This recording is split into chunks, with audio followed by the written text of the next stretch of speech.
Details చూసే దేశీయ stock మార్కెట్లు భారీ నష్టాల్లో కొనసాగుతున్నాయి. సెన్సెక్స్, నిఫ్టీ నష్టాల్లో ట్రేడ్ అవుతున్నాయి. ఉదయం లాభాలతో ప్రారంభమైన తర్వాత నష్టాల్లోకి వెళ్లిపోయాయి.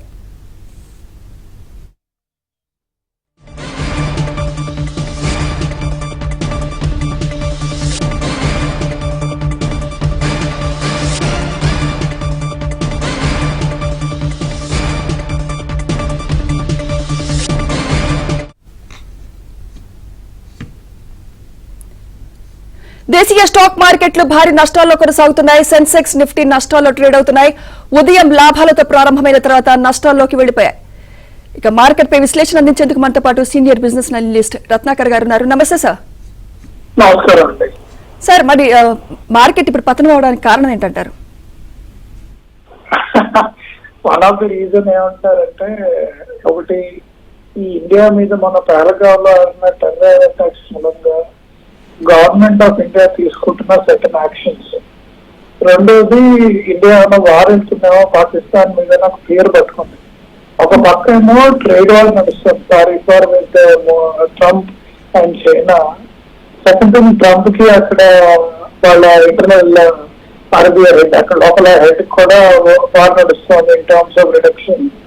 ఈ ట్రబుల్లో ఈ కొత్త ట్రబుల్ వచ్చి పట్టడం వలన మీకు తెలుసు market is always costly. Risky accept ఏమన్నా సరే జనాలు పరిగెత్తు ఉంటారు.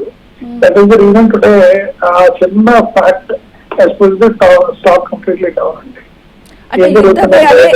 యుద్ధ భయాలే ఈ నష్టానికి కారణాలు అంటారు. మరి ఎప్పట్లో కోలుకునే ఛాన్స్ ఉందంటారు? మరి ఇది కొద్దిగా వాలటైల్ మార్కెట్ అండి. ఇది ఇంపాక్ట్ ఏంటనేది తెలియదు, కానీ ఇది చిన్న భయం. ఎందుకంటే మార్కెట్ ఏంటంటే చిన్న చిన్న సెంటిమెంట్స్ కి రన్ అరౌండ్ అవుతుంది. చూస్తున్నారు కదా, it is not new.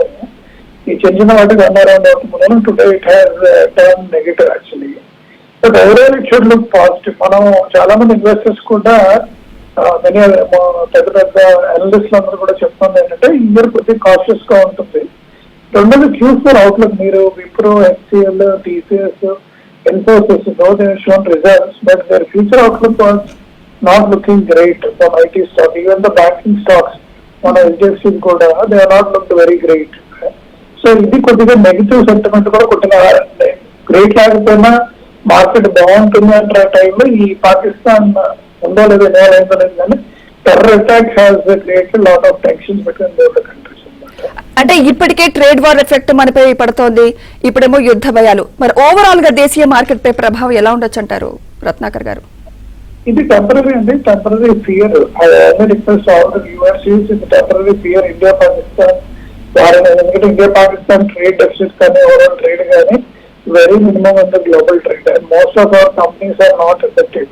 Only agri and textile stocks which have some exposure for Pakistan may get affected because sudden stock చేయటం వలన. And there will be some cost increase in airlines and last year that will have a negative impact on airline stocks. Other than that they are not seeing any major impact. ఈ temporary fear మాత్రం ఇబ్బంది పెడుతుంది. అంటే మరి మీరు investors కే గానీ traders కే గానీ ఇచ్చే సలహాలు ఏంటండి?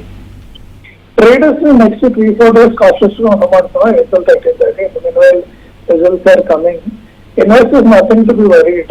When you look at a 6 to 1 year level, most of the stocks are very attractive today to buy and wait.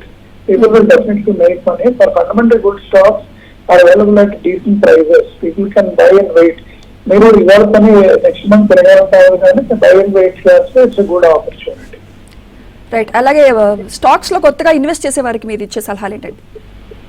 ఇప్పుడు ఎంటర్ అవుతా ఉంటే let them go and SIP mode or some fundamentally good stocks లో కూడా most of the analyst suggested go step by step. అంటే మీరు ఒక 1 lakh invest చేయాలంటే 10,000 చెప్పండి, నెక్స్ట్ 10 months ఇన్వెస్ట్ చేయండి SIP కింద. Don't invest 1 lakh at a time అని అందరూ సజెస్ట్ చేయండి. అంటే ఇప్పుడు ఇయర్ మార్కెట్ వాలటైల్ ఉండబోతుంది. ఈ టెన్షన్స్, టైర్ war. One of the big thing people are looking is Vietnam మీద చైనా పడుతుందా, ఈ పర్టికులర్ టారిఫ్ వార్ లో వియత్నాం బెనిఫిట్ అయ్యే ఛాన్స్ ఉందని చెప్పి చైనా వార్ ఏమైనా క్రియేట్ చేస్తుందా అని ఒక చిన్న డౌట్ ఉంది అందరికి. అది తప్పించి మిగతా ఇష్యూస్ ఏమి లేవండి. రైట్. థ్యాంక్ యూ రత్నాకర్ గారు, ఈ విశ్లేషణ అందించినందుకు. Thank you very much sir.